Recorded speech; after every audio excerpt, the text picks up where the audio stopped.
Your Excellency, Dr. Alan Cumming, Minister of Economy of Trade, Mr. Red Sharaf Eldin, Deputy Governor of Central Bank, Your Excellency, Mr. Adnan Kassar, Honorary President, General Union Chambers of Commerce, Trade, Industry and Agriculture for Arab countries, Dr. Joseph Torby, President, Executive Committee, Union of Arab Banks and Chairman of the World Union of Arab Bankers,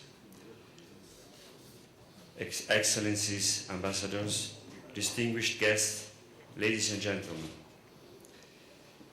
I'm very pleased to be here today on behalf of Ambassador Angelina Eichhorst amongst this audience of high-level policymakers to discuss the importance of small and medium enterprises in fostering economic development and social justice.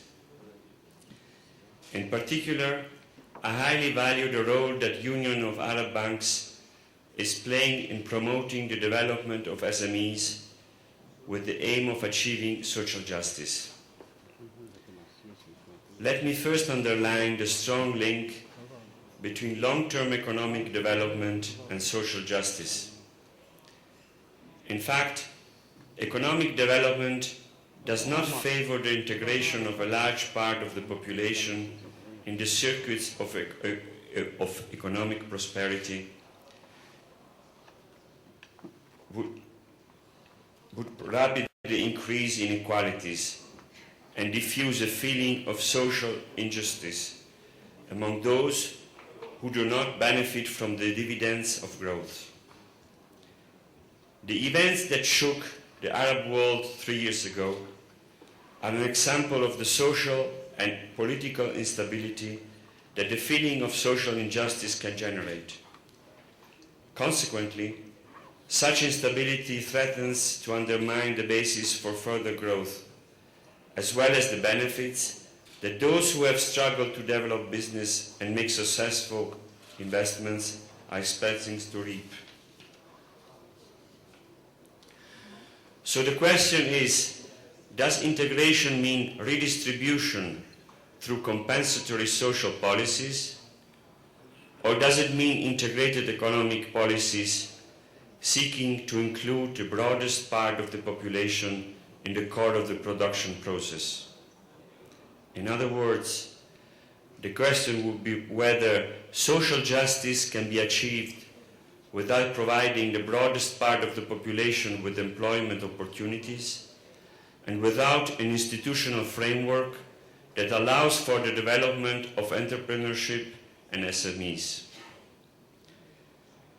The historical experience has clearly shown that long-term economic development goes hand in hand with inclusive political and economic frameworks. Economic development and social justice are therefore intertwined. Naturally, the banking sector plays a crucial role in this inclusive economic model, since it has the capacity to favor the development of SMEs and the creation of job opportunities.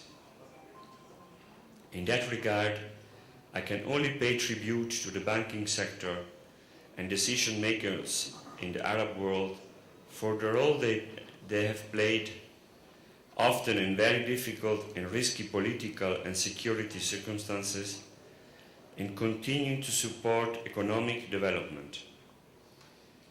They have developed financial mechanisms that help to alleviate the risks incurred by the banking sector in such difficult conditions and further develop the credits to SMEs.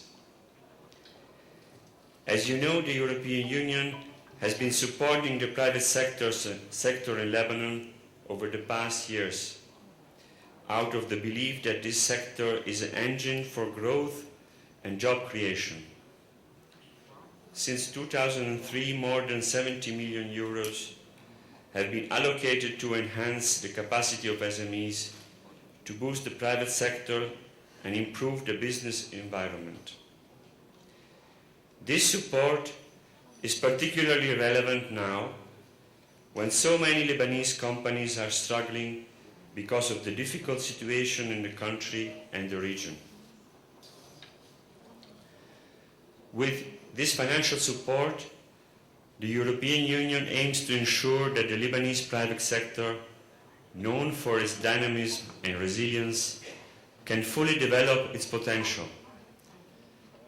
To this end, the European Union is funding business incubators such as Beritech, BIAT, and Subic, supporting the improvement of quality programs, innovation and competitiveness of enterprises, creating financing mechanisms for SMEs, and helping to modernize the national quality infrastructure and other public institutions.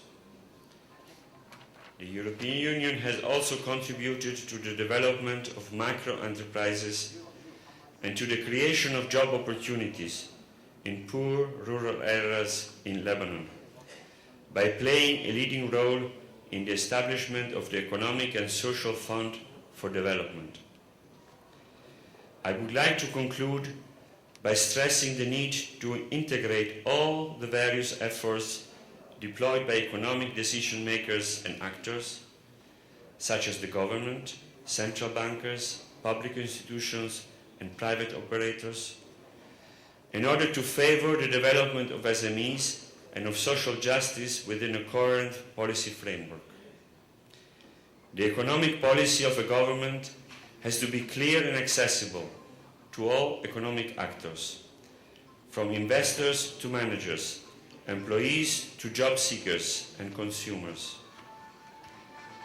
Statistical institutions should be able to effectively measure the objectives of such an economic policy, which success relies on clear visions, broad consensus, and efficient public and statistical administrations.